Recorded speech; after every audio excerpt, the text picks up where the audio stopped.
Hi, this is Naomi Andrick, and this is another one of the most missed problems from the week 5 checkpoint. It's 725. And this one was a little confusing because it involved evaluating the function not from an equation, but from looking at a graph. So let me blow this graph up and we'll look at it. Here we want to find f of negative 2.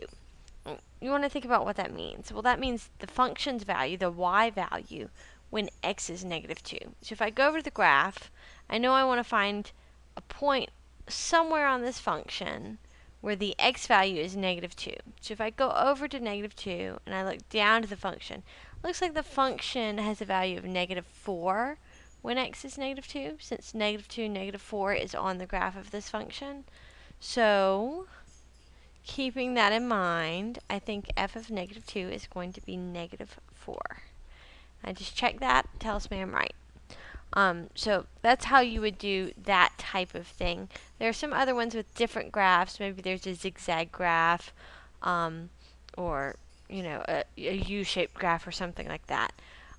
It all works the same way. You go over to the x value and then up or down to the function to find the y value. Now the domain, again I'm going to make this graph a little bigger.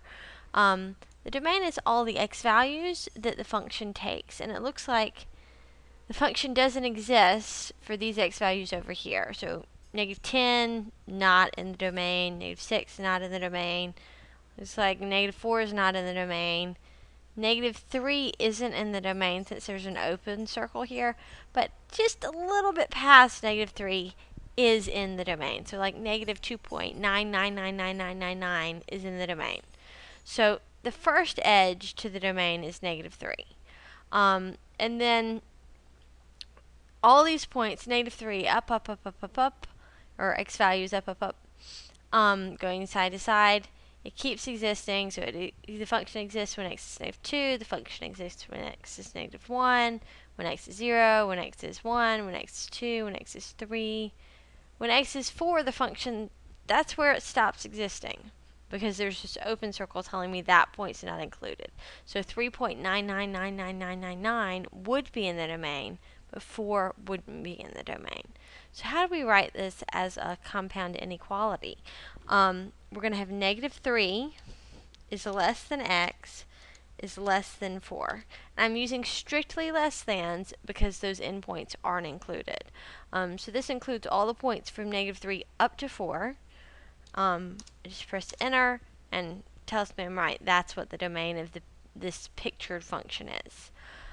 Determine all x values so that f of x is negative 1. Well, what does that mean? That means the y value is negative 1. So on the y-axis, I'm going to go down to negative 1, and then I'm going to look over at the function right there, and it looks like there's only one x value that gives us a y value of negative 1 for this function, and it's going to be x equals negative 1. Sometimes you have a function dip back down, and it could have multiple x values to go with the same y value. That's okay for functions.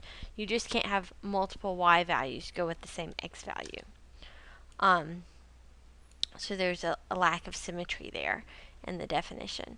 So what is the range? The range, so the domain was the set of all x values, and it went from negative 3 up to 4. The range is going to be the set of all y values. So I look at the y value of this first point, and then I look, the function continues to exist going all the way up from here to here. So the y values are going to be from negative 9, it looks like, up to 8. So I would write that negative 9 is less than y is less than 8. Let me see, is less than 8. And it tells me I'm right. And that's all there is to that. I'll post one for you to try. I hope you get it.